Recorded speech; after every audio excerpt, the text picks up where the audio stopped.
talk some players. Who's impressed you so far? Maybe who came out of nowhere. Eichelberger.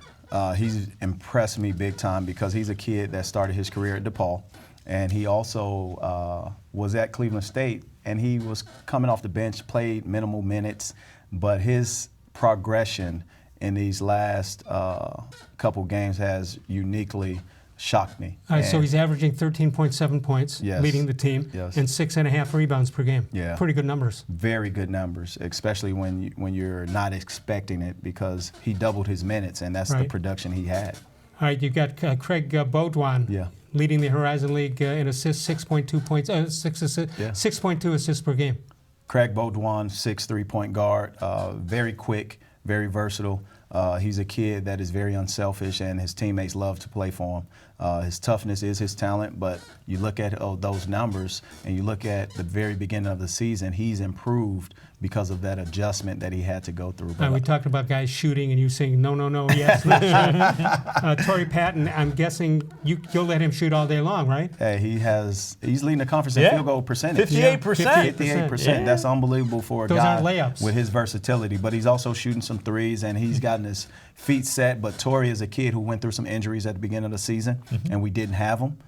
He was in and out, and not really able to be there, but he's improved so much and got healthy that now we're seeing the best part of Torrey. And he was named the Horizon League Player of the Week back on January 6th. Yes. What is your theory on the three-point shot?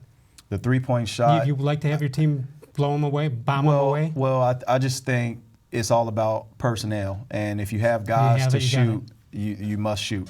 And ideally, I want to get our program to a point where we're making close to 10 threes per game. And if you can do that, you're having an equal balance of three-point shooting with paint. Right. And that's what you have to do. If you look at all the stats for NCAA tournament teams, that's something that is very, very parallel. When you get to where you want to be, roster-wise and all that stuff, what kind of a team are you going to be? You're going to be a pressing defensive team? Yep. You're going to be a three-point shooting team, run and stun? What are you going to do? All of those that you listed. Okay. And if you look at where we are now, the one thing that we are missing is our three-point shooting, which is very behind. And, it's a combination of that's just not the strengths of the guys that we have. And also with some of the guys are in their first year in this transition of playing. So we're definitely going to get there. I'm looking forward to that day, but we have to play well and have positive assist-to-turnover ratio, and that's what we've done. Yeah, you can't force the team to do what you want them to do if they aren't able to do it. There you go. Right? There you go. Here's another question. When you're able to recruit for a full season, what do you want to build the program around? Do you have an idea of the type of kid, where you want to get him? Yeah. To be successful at the level you want to be. To be successful and to sustain what we're building, we have to rely on this community in Cleveland, Ohio. We have to have Cleveland, Ohio kids and Ohio kids in general. There's a great grassroots system here that exists, some unbelievable high school coaches and programs, and it's just a matter of time until we start to get there. Of course, I got the job in July, at the end of July. The rules didn't allow me to be out recruiting into the high school gyms here locally, but also where we were as a program hasn't allowed me yet to be inside these gyms. And every day I want to go to high school gyms and build the relationships we need to build, but I can't do it at the expense of our season and the young men that's playing for us. So I'm looking forward to the opportunity to continue to grow in this community. Despite all that, though, how's the response been from the high school coaches? Man, I was shocked. I'll tell you what, this is what speaks volumes of this community. I get text messages from coaches just saying, hey, coach, you're doing a great job. Nice. And that's just not even on game days. And then after a loss, a tough loss, hey, coach, keep your head up. You're doing a great job. And these are from local AAU coaches and high school coaches, all of them who are watching what we do, and they're excited about where the program is. Well, you're an outlet where they can send their players. I would hope so. I would hope so. But ultimately, not just an outlet, but I'm an extension of what they've groomed and trusted because they have poured their time and effort into these young men, and it's a partnership, right? I want to help raise these young men that they are raising. That was the other question that I wanted to ask you.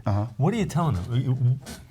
If you're recruiting me, what are you telling me? Why should I go and play for coach at Cleveland State? First, I would say the big picture. It's not a 4-year relationship. It's a 40-year relationship. I want to be invited to your wedding. I want to get an announcement when you have a child.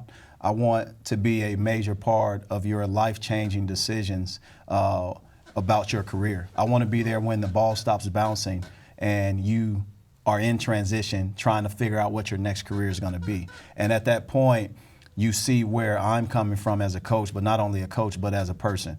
And whether you're that parent, that AAU coach, that high school coach, you're trusting that message before you're trusting this 4-year commitment of let's get to the NBA.